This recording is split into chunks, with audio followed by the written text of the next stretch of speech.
World War III has already begun and is being fought piecemeal around the world.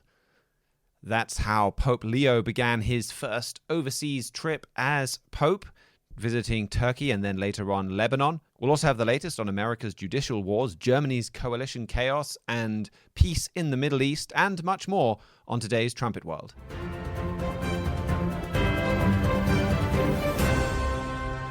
Today, more than ever, we need people who will promote dialogue and practice it with firm will and patient resolve.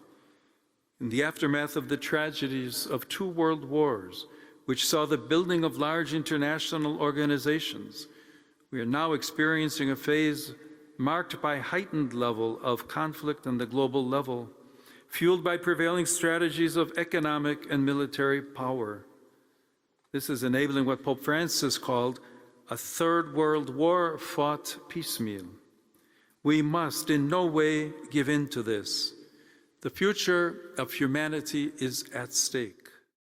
That was Pope Leo after arriving in Turkey and meeting with the Turkish President Recep Tayyip Erdogan yesterday. The two discussed plans to bring peace to Israel, with Erdogan praising Leo's astute stance on the Palestinian issue. And I think if the Turkish president thinks you have an astute stance on anything in the Middle East, you're probably wrong.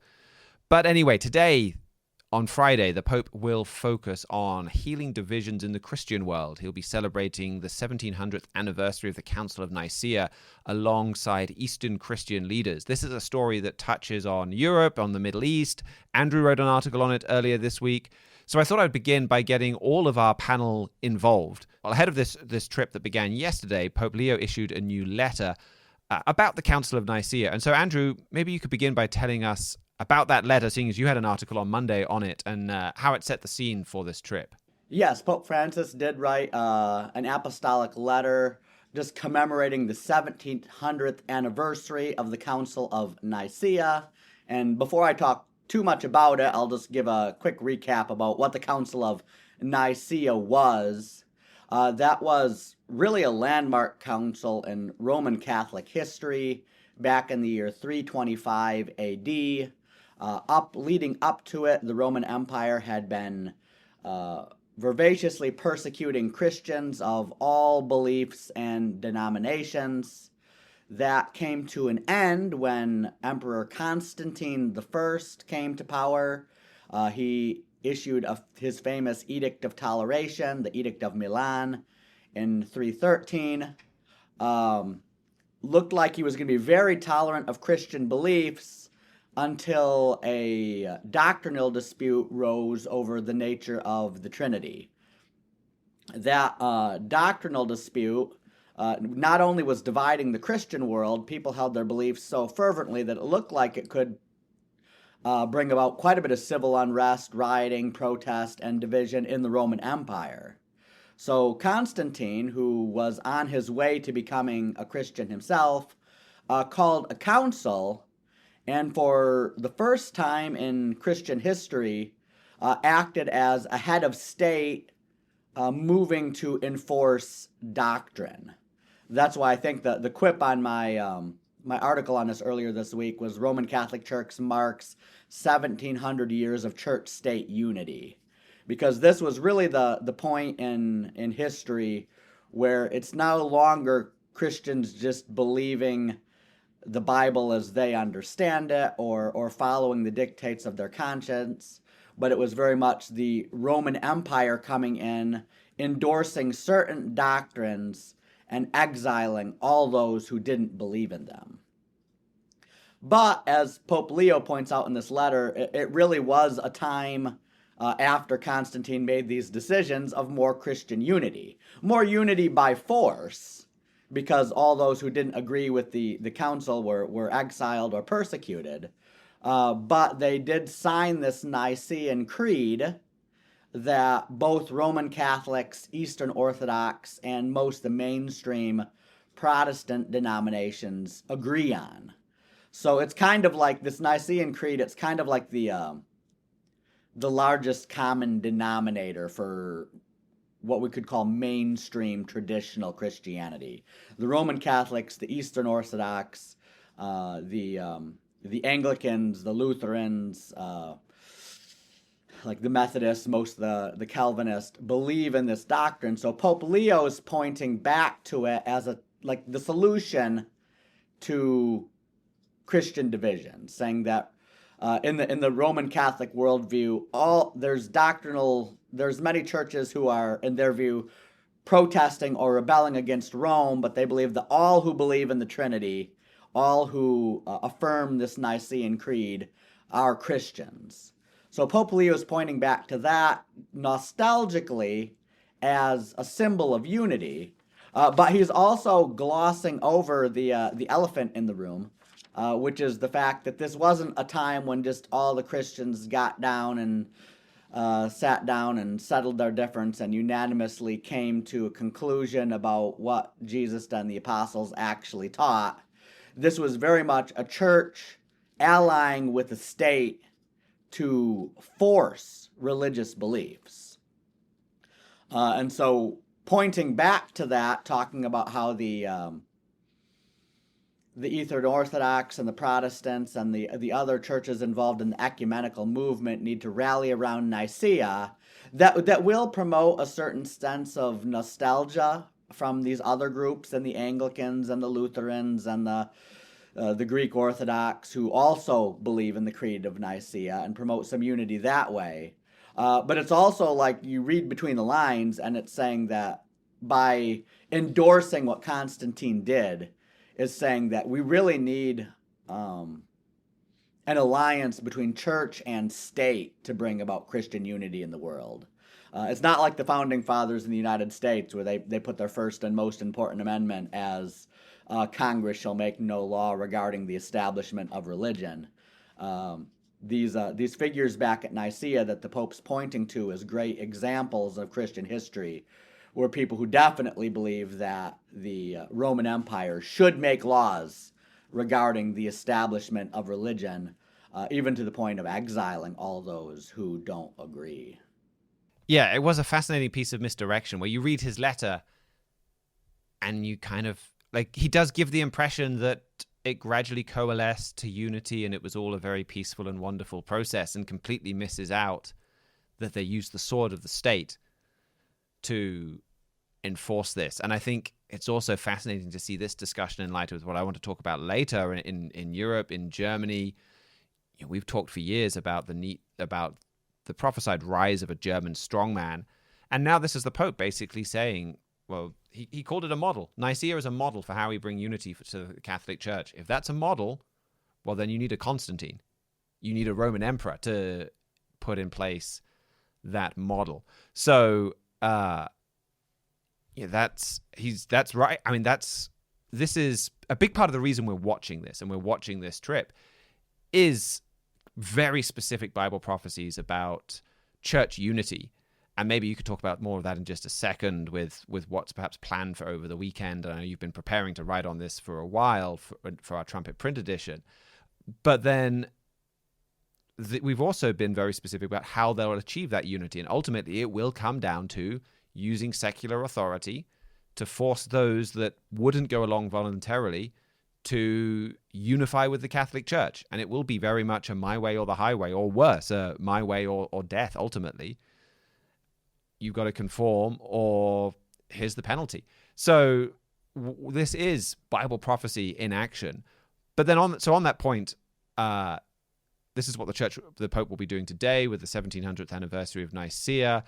What are you seeing or expecting on the front of church unity from this trip? He's also got several other meetings planned over the weekend. I think he's got a sermon planned in the Hagia Sophia.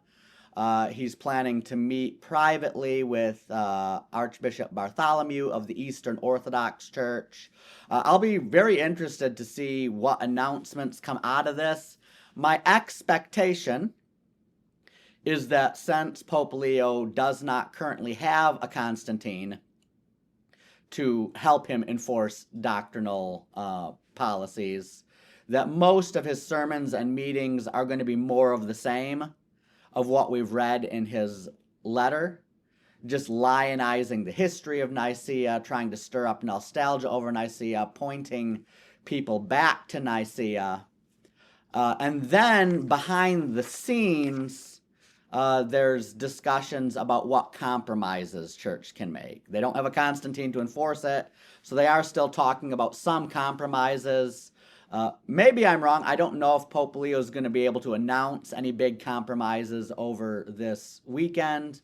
He's got theological commissions doing some pretty in-depth negotiations, especially with the Eastern Orthodox Church right now, on how to bring about full unity. I think right now the three main sticking points with the Eastern Orthodox Church is papal primacy, the date of Easter, and a phrase called the Filioque. I'll talk about that one first. The Filioque, that's a Latin word. Is it the Filioque or is it the Filioque? Filioque, yeah, Filioque. My Latin's horrible, but it means from the sun. The initial Nicene Creed that everyone signed in 325 AD described what the church believed about the Trinity, and it said the Holy Spirit proceeded from the Father, and had several verses backing that up. Later, the Roman Catholic Church added this Latin word in there, saying it proceeded from the Father and the Son, and that has marked a big doctrinal difference between Eastern Orthodoxy and the Latin Church, with the one saying the Holy Spirit proceeds from the Father only, the other saying it proceeds jointly from the Father and the Son. I didn't get a chance to read the latest proposal in depth. I did see an article this morning speculating that Pope Leo might just delete that word, Filioque. It was added after the fact, and everyone knows it. So if you can actually delete it and just publish the original Nicene Creed, and then let people privately believe on their own whether it proceeds from the Father alone or the Father and the Son, that would be a gesture that could help unity with the Eastern Orthodox Church. There's another commission talking about papal primacy. The Eastern Orthodox Church split from the Roman Catholic Church at the time where there were 5 archbishops: Rome, Constantinople, Alexandria, Antioch, and Jerusalem. And there was an agreement that the Pope of Rome had primacy of honor amongst them, but he was definitely not regarded as infallible. So the Catholic doctrine of papal infallibility, which was only actually formalized at the First Vatican Council about 150 years ago, is another sticking point they're going to have to iron out before unity. And then the last and most embarrassing one, I think, for them is the date of Easter. Of course, the Bible tells us to celebrate Passover on the 14th of Nisan on the Jewish calendar, no matter where it falls. At Nicaea, they decide to celebrate it the first Sunday after the spring equinox. And so both churches agree on that, first Sunday after the spring equinox. However, since the Julian calendar they used at the time didn't have leap years, or at least not leap years in the way that we currently do, the spring equinox date shifted pretty far away from when the spring equinox actually is. The Roman Catholic Church fixed that with their Gregorian calendar. The Eastern Orthodox are still using the Julian calendar due to tradition, even though astronomy says it's very, very wrong about when the spring equinox is. So both sides have said that they want a common date of Easter and should be able to figure out one fairly easily if the spring equinox, it's not hard to determine when the spring equinox happens. A high school astronomer could do it. So that's the third big one. But I think these are the 3 big sticking points. They're trying to do negotiations behind the scenes before the Eastern Orthodox Church and the Roman Catholic Church announce full communion. So I doubt Pope Leo is going to be able to announce anything big on either of those 3 fronts this weekend. But just lionizing Nicaea might be motivation for those theological commissions to come up with a common understanding, a common compromise on those issues, on the path towards full communion.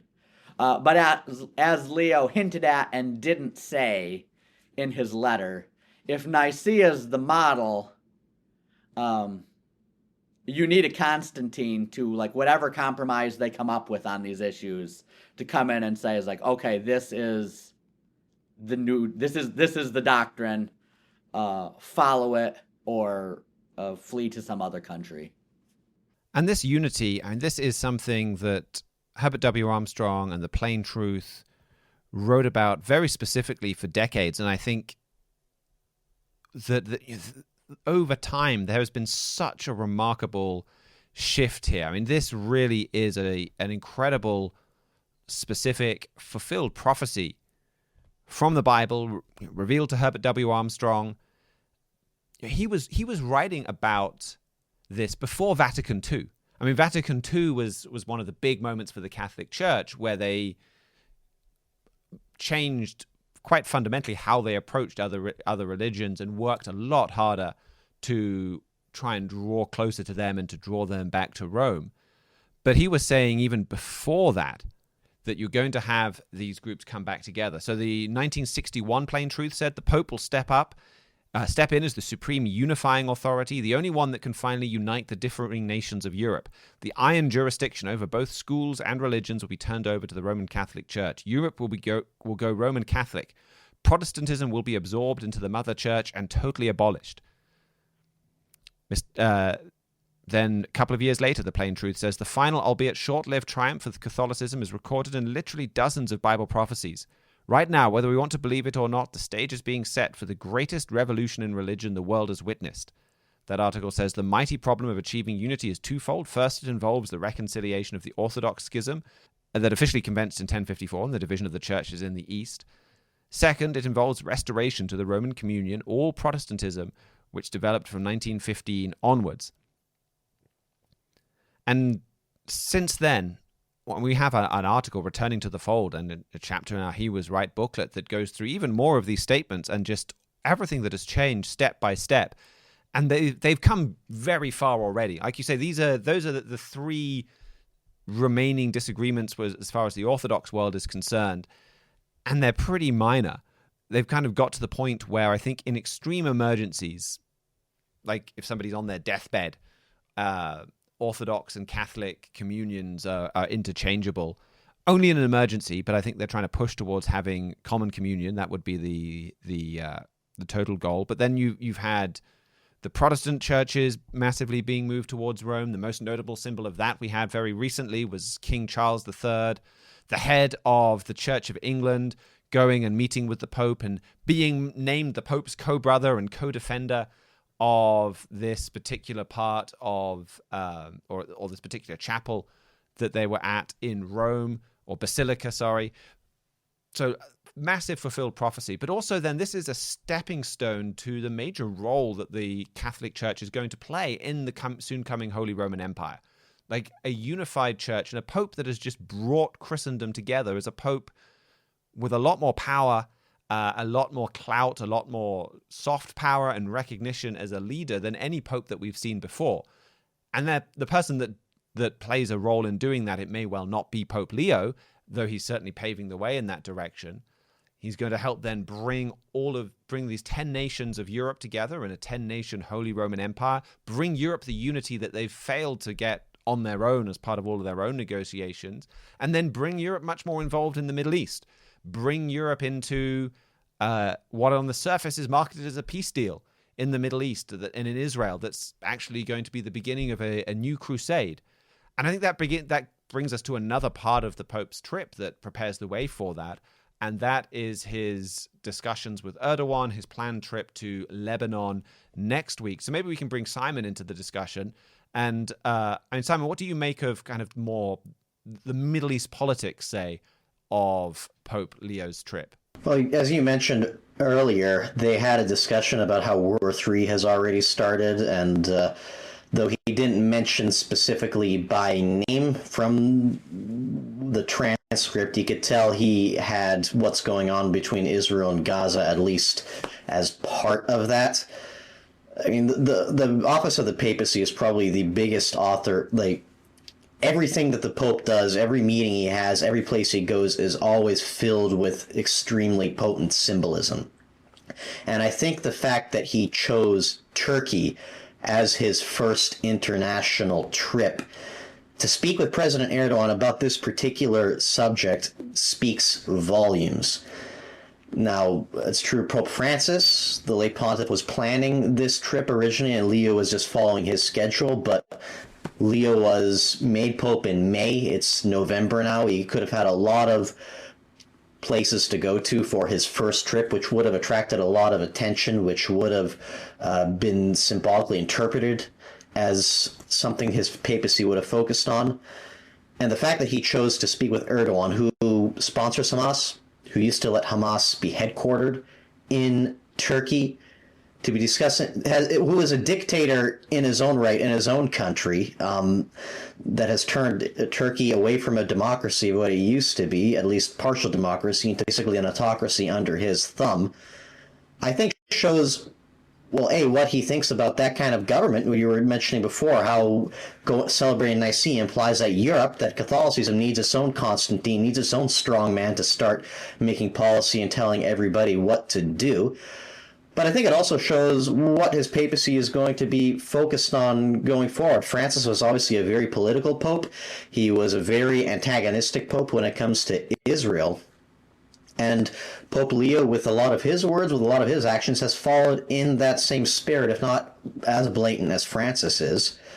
To be visiting Erdogan like this, I think, reinforces that. And also what this trip will accomplish later.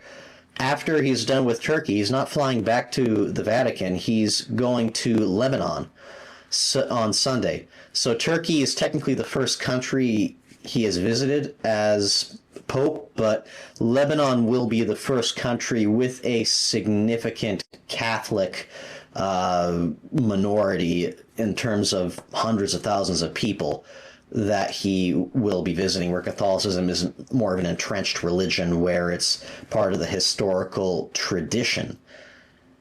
Israel just went to war with Hezbollah. Israel invaded Lebanon, as we'll discuss briefly later in this episode. Israel is still carrying out actions in Lebanon and in that part of the world. Okay, that war was with Hezbollah, was with an Islamic terror group, but again, bringing Francis's papacy back into the picture, even without necessarily saying that I am against Israel, the attention he was giving Gaza, the daily phone calls he was giving to the one Gaza church, or Catholic church in Gaza, that at least,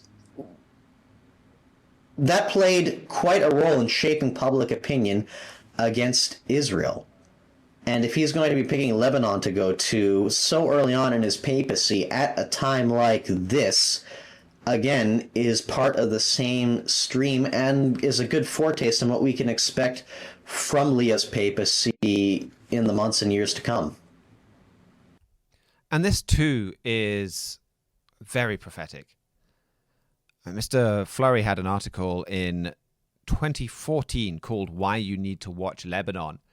And a lot of that article has already been fulfilled. Like he described in that article the way that that Hezbollah would be defeated, that Lebanon would be broken out of Hezbollah's what looked like then a pretty iron grip and broken out of the Iranian alliance system.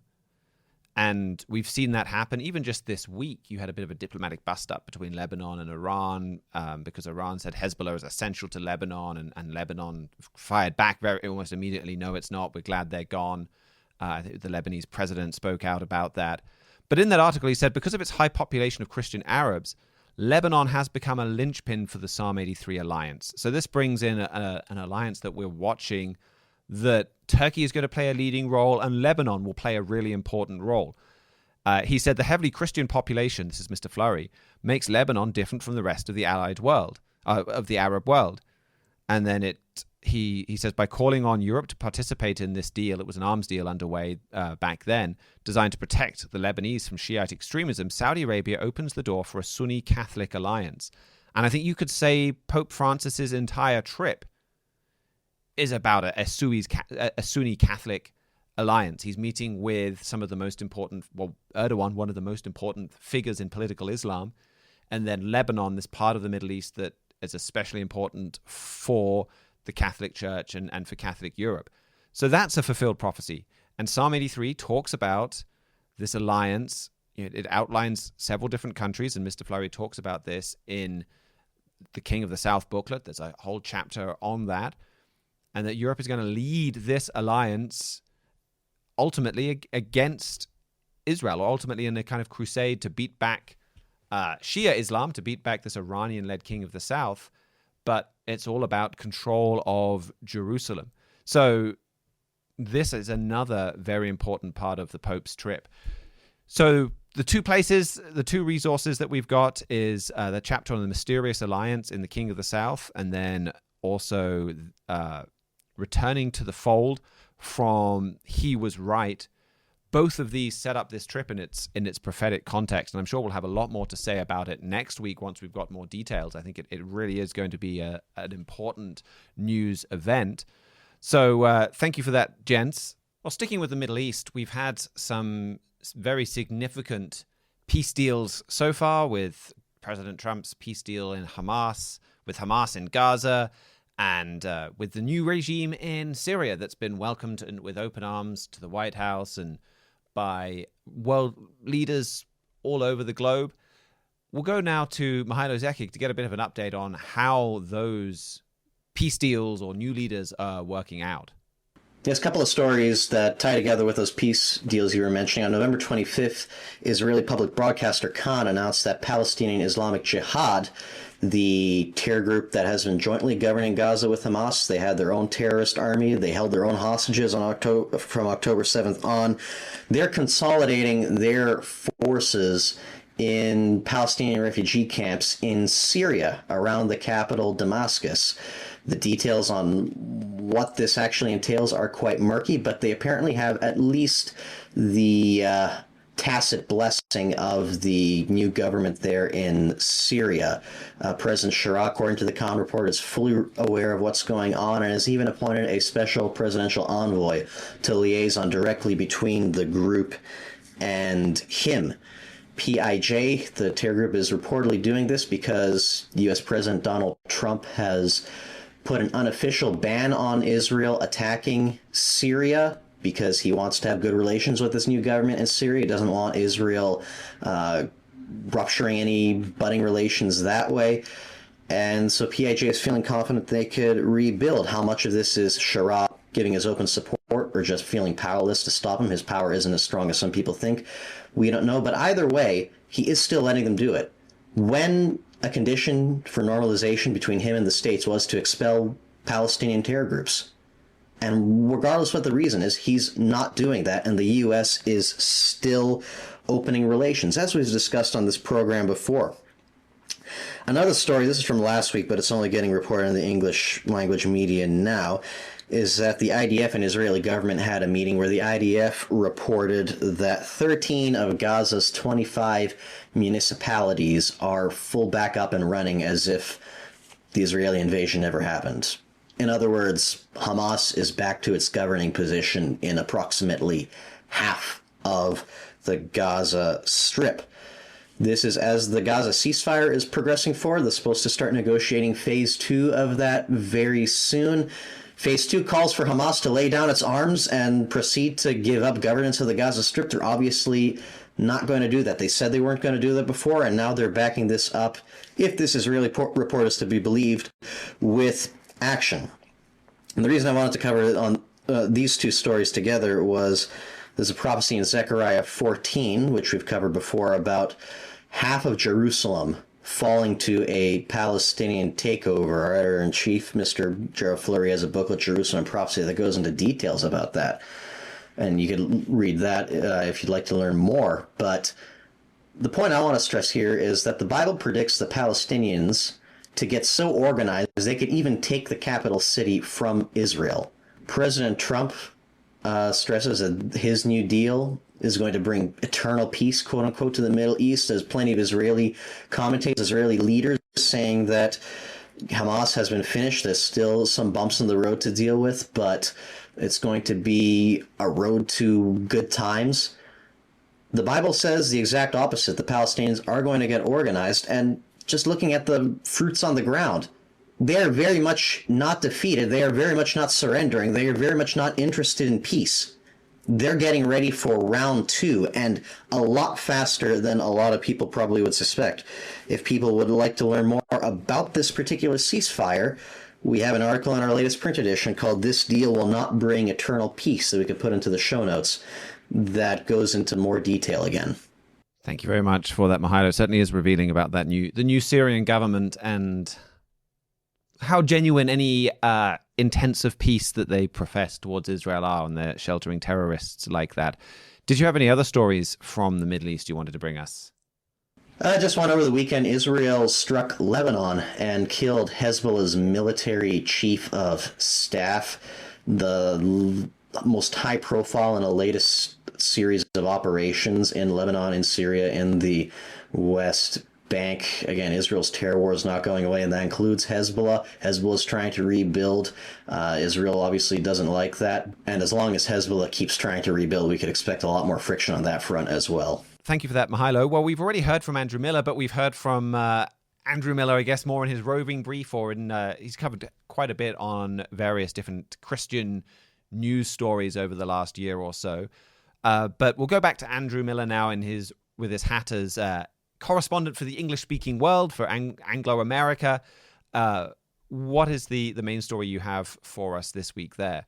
Well, yeah, that's right. I guess I can claim that the Pope is an American from Chicago, so maybe I can claim the Pope, the head of the Vatican going to a city in Turkey as an American story. But I'm stretching there. So in actual American domestic news this week, I think some of the big stories involving just the ongoing legal corruption over the Trump administration's attempts to expose the conspirators in the Russiagate collusion hoax.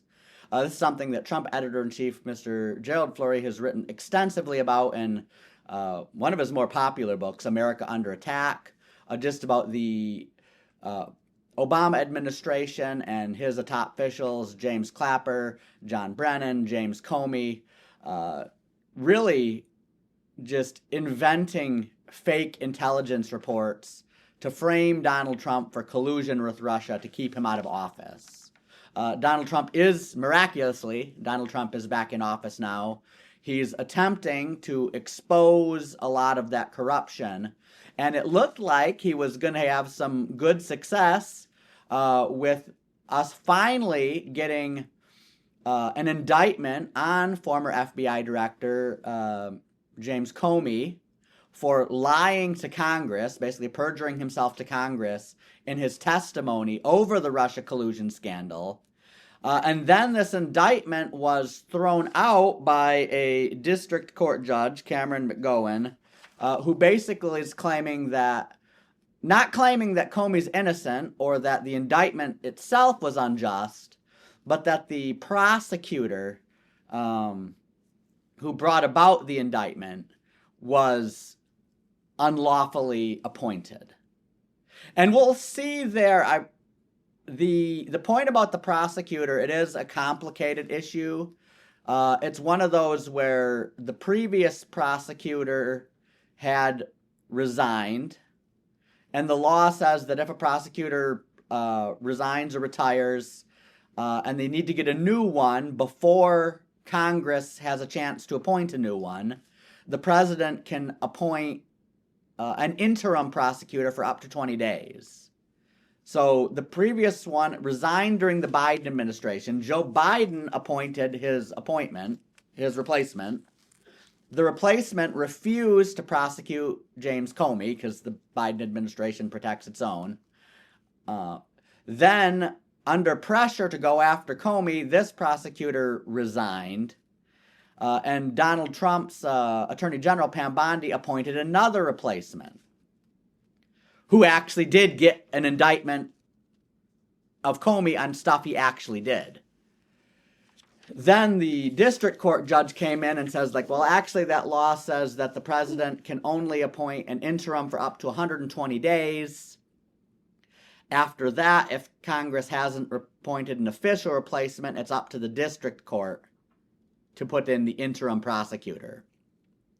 Since the Biden appointee resigned on like the 119th day, and it took the Trump administration a couple days to appoint the replacement, they're now claiming that the 120 days has passed.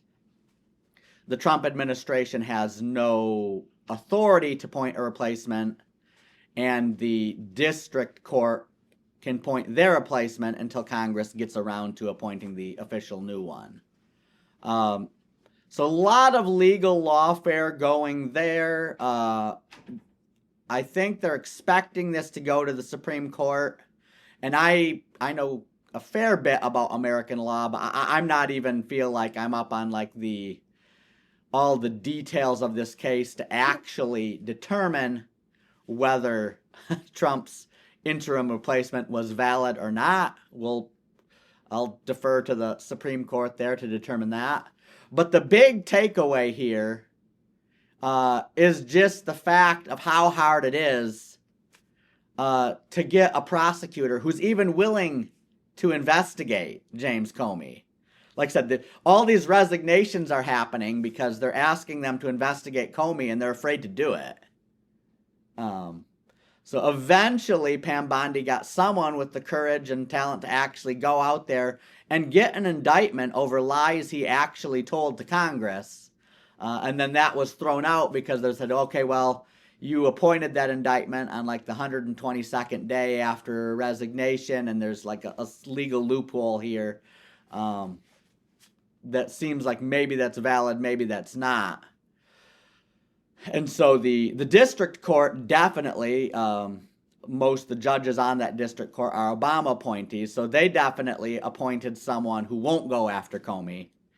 And we'll see what happens if the Senate actually gets around to appointing a replacement, but their replacement might not go after him either. So just the fact that it's just so hard to even find a judge who will prosecute this case, I think highlights a lot of things that our editor-in-chief, Mr. Gerald Flurry, has written in a number of articles. The one I brought today is called Injustice and Lawlessness, A Prophet's Warning, that mainly goes through prophecies in the book of Micah, just about just how corrupt the justice system in end-time Israel is. And we're definitely seeing huge amounts of judicial corruption with people appointed by Joe Biden or who appointed by Barack Obama who are not actually out for justice, but who are just out to protect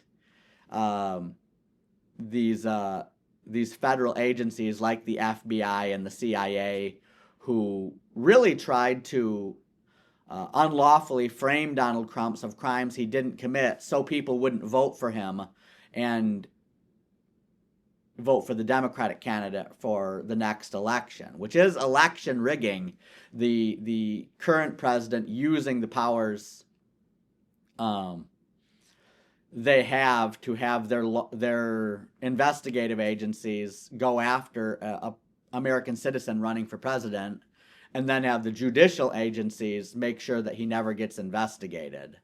Like I said, we really only got some of the information on Comey we have because this interim appointment Pam Bondi made actually started doing some of the hard questions and asking the hard investigations. So it'd be great if the Senate could officially confirm that person to just have that job officially.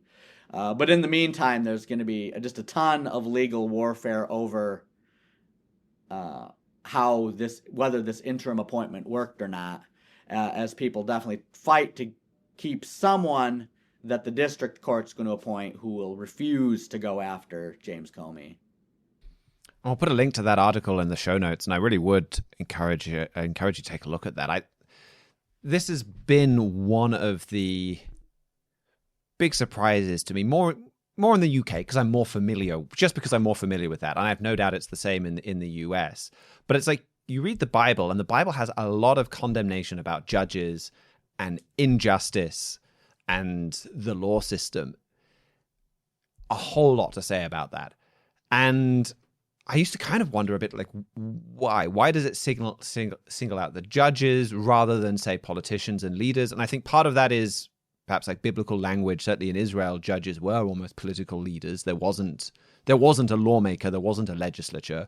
You had kings and you had judges, kind of for the most part. I guess governors and things as well. But since then, like, you start to look at the roots of so many of our problems, and it goes back to judges. Like, you look at some of the crazy things Britain's doing. Like, why people say, oh, I'm depressed, and the government says, here, we'll give you a new car at the taxpayer's expense. It's crazy, but that's because of judicial rulings. The judges rule, the government put in a law where they said, we want to help handicapped people with adjusted vehicles, and this law does not apply to people with mental disabilities. And the court struck that down. And then the government wrote the law again to kind of try and override the law. And then the court struck that down again. And at that point, the government just gave up. You have migration. Like, so much of that in the UK, and so much of the reasons why we have so many people and we're handing over vast fortunes to the upkeep of people that have come from other countries. And part of the reason why taxes were just raised this week to the highest level in history is because of insane decisions that judges have made on migrants. I think the latest this week was a German citizen could not be deported to Germany because his German wasn't good enough. And so therefore that would be some kind of violation of his human rights. And it's these judges taking comments that have not, they completely out of context, vastly inflating them and making it impossible to deport people. So, I mean, judges are at the roots of so many of our issues. This week, one of the other pieces of news from the UK, and I'm using this to shoehorn a few of these in, is that the government's talking about getting rid of jury trials. That, according to a leaked document, they want to get rid of jury trials because justice takes so long. And I mean, I sympathize definitely on that point. Like, that is something that needs to be fixed, that people face years between doing something and coming to court. And if you think about it, if somebody's innocent, well, they then can have a court case and all kinds of court proceedings hanging over their head for years before they can finally clear their name. I mean, that's the kind of, the process is the crime that we saw against Donald Trump's appointees. You get tons of just ordinary people caught up in that. And then it means that criminals don't get punished promptly. And so they kind of feel like they've gotten away with it. They don't change. So that is something that needs to be fixed. But the idea of then just judges deciding all of these things, when we've had so many horrible decisions from judges all the time, I mean, that just seems like that could open the door to all kinds more abuse. So big problems in the judicial system in both countries. And that article really gets to the spiritual roots and God's anger at injustice. I mean, this is part of the reason why the Holy Roman Empire is rising up right now, and God is allowing that empire to rise up, and everything that it's going to be allowed to do, it's to correct our countries. And one of those things we need to be corrected on is injustice. So, and there's very little change on that justice front, even though you've got a new government. It's going to take a longer time to make court reforms if they happen at all. So an important story to watch. What else did you have for us from the English-speaking world, Andrew? Yeah, 3 other stories here in America. One is something that sadly we've kind of all known for a while, but finally got official confirmation on, where they had a government official come out and announce that Elon Musk Department of Government Efficiency does not exist. This is something that, like, President Trump, like, just a couple days after he was elected, promised that by the 250th anniversary of American independence, coming up in not this 4th of July, but next 4th of July, we were going to have a leaner, smaller, more efficient government, and then appointed Elon Musk and Vivek Ramaswamy to lead up a commission to, like, identify more than $1 trillion in government waste for cutting and slashing. Then we rolled around to the big beautiful bill, and not only did we not cut any spending, we actually increased it, which pretty much made Elon Musk realize that he was wasting his time identifying government waste when no one was ever going to do anything about it. So he backed away from Doge, other people took over, And now we're officially knowing that it does not exist. And sadly, it looks like they're indeed not going to have a leaner, smaller, more cost-efficient government by America's 250th anniversary about 18 months from now. Another story we have here that we actually I just finished help writing up for the Trumpet Brief this morning is about 2 National Guardsmen in Washington, D.C. who were shot by a 29-year-old Afghan immigrant let into the nation under a Joe Biden program he enacted after his disastrous withdrawal from Afghanistan. One of those National Guards is already dead. The other one's in critical condition. Donald Trump has condemned the shootings as terrorism and made an announcement that he's pretty much freezing all immigration from third world countries until further notice. And then rightly pointed back blame to the Joe Biden administration for letting something like 190,000 people from Afghanistan into the United States who were barely vetted on grounds that, like, okay, well, we're withdrawing from Afghanistan, the Taliban's taking over, we'll let people who've helped the American administration in the past come to the United States without actually vetting them at all to see, like, are they the type of person who's just going to pick up a gun 2 years later or a couple years later and kill a couple National Guardsmen. So, yeah, definitely a big story to keep a look on there. Our editor-in-chief, Mr. Gerald Flurry, wrote an article at the time about the Afghan withdrawal, saying it's not incompetence, it's treason. It was a move the Barack Obama and Joe Biden took to deliberately weaken America. And then just following logically on from that statement, the move to let the 190,000 unvetted immigrants into the United States is another move to deliberately weaken America, which is taking place. And then one last story, this one from elsewhere in the English-speaking world, from Britain, where the Britain's National Health Services, it's actually chemically castrating children again. Some of those just really evil hormone treatments they've been giving to children who are nowhere near old enough to know what they're doing is something that there was some pushback on for a while, saying that we really shouldn't be giving like transgender treatments to those under age 18 years of age. And now the pushback pendulum swinging back into saying that the transgender movement's gotten a win there, saying that they actually should be taking children and giving them hormones that are really just going to mess up their bodies and the way they go through puberty. Well, thank you very much for that, Andrew. For Europe this week, I wanted to talk about the German government spending the last week and even more fighting about pensions. But really, this isn't about pensions. This is about, can the German government succeed? Can it come together? And a big poll published in Bild a day or two ago basically showed that most Germans expect this coalition to fail. So we've reached the point now where most Germans have written off Friedrich Merz. They're expecting the government to fall, and they're expecting, I guess, early elections or more different coalition wranglings. So the immediate issue that's triggered a lot of this has been pensions. There have been coalition bust-ups before. There was one a few months ago over conscription and just even the way that debate was carried out and how quickly would Germany move towards conscription. They haven't had a compromise there. This latest bit is an attempt to fix pensions at 48% of average earnings. This is a key Social Democrat requirement. The coalition, as part of the coalition agreement, agreed on that until 2031, but they're passing a law to fix it beyond 2031. And 18 members out of a 630-strong parliament have kind of chosen this as their hill to die on. They're all under the age of 35. They're members of the Christian Democratic Union or its sister party, the Christian Social Union.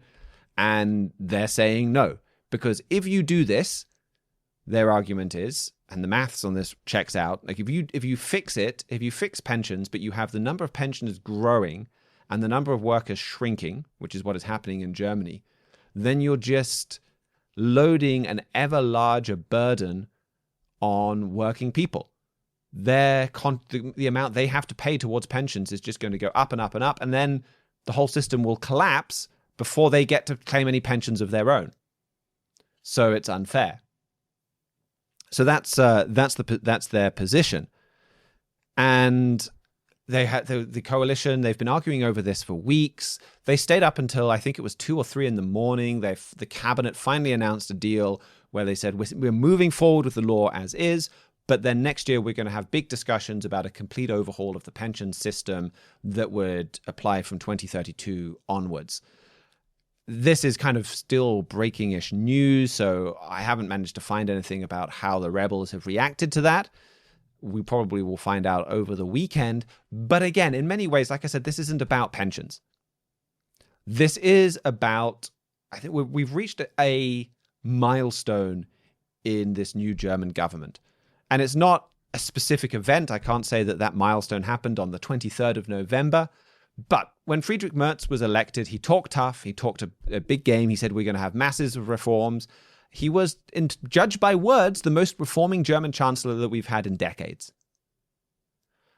And he came in and very quickly, I mean, even before the new government sat down, the constitution was changed to enable unlimited borrowing to spend military for military spending. That was a massive reform. And it was a popular reform. So that happened, and there have been incredible changes on the German military front. So people were looking at Merz and they're like, wow, man of action. We had some movement here. What's next? And he talked a good game, and people were okay to give him a bit of time and we just had some big developments on the military, and okay, he's pushing some more big developments on the military. Well, what's next? And now we're 6 months down the line and people are starting to think and realize, actually, there's nothing next. Actually, when it comes to not the military, 60% of Germans support what he's doing on the military. That is overwhelmingly popular. That in itself is a pretty big story. But when it comes to anything else, it's not happening. And people have given up. So this poll that was published in the Bild found that 54% of citizens said that Friedrich Merz's term in office would end prematurely. Only 29%, less than a third of Germans believe he's going to last the full term. The difference between those people say, well, they don't know whether he's going to last. But less than a third think he's going to go the distance. Most people in the Christian Democratic Union, the Christian Social Union, expect he's going to fail. So we've reached a point where confidence is collapsing. Euro-intelligence, they wrote about a week ago, we're not surprised that this coalition is acting the way it is. We had 3 grand coalitions under Angela Merkel, during which the country laid the foundation of its economic decline. Why would grand coalition number 4 be any different? They condemned Merz's, quote, lack of leadership quality, poor negotiating skill, and his tendency towards flippancy. They said, we're not ruling out that a future German government might pass reforms, but we can rule out that will happen under this coalition. We can also rule out that will happen under Merz, no matter what coalition he leads. I mean, the people at Euro-intelligence are pretty influential journalists. Wolfgang Munchau, probably one of the best known, at least in the English-speaking world, German economic writers. And there he is saying, well, we've given up. They've given up. It's not just economic analysts giving up. Here's a clip from a key of David that Mr. Flurry gave earlier in this year about who really rules Germany. Who is leading Germany? Many people don't know. Most people don't. And if they did know, they would often be very frightened about how that government is run, and especially in this end time, more so than even in the past. But notice this. I want to give you this quote. Donald Tusk, a former president of the European Council and former prime minister of Poland, said he had a private conversation with Merkel about the Nord Stream 2 pipeline. Tusk called Merkel's public support of the pipeline her biggest mistake. But the most revealing thing he said was that she privately admitted to him that She was helpless to do otherwise because of pressure from German businesses. How about that?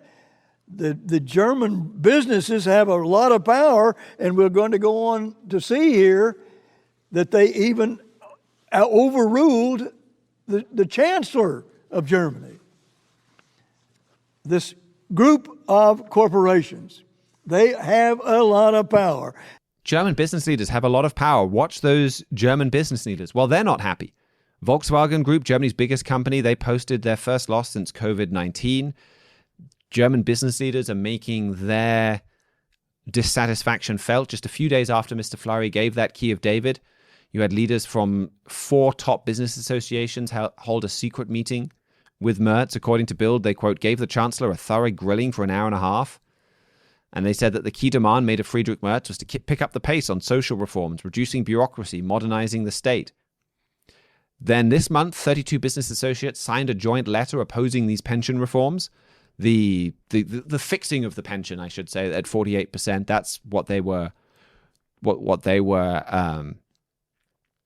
opposed to. And then just this week, a group of family entrepreneurs, like a business group, they broke a major taboo by openly talking to the Alternative for Deutschland, this far-right group.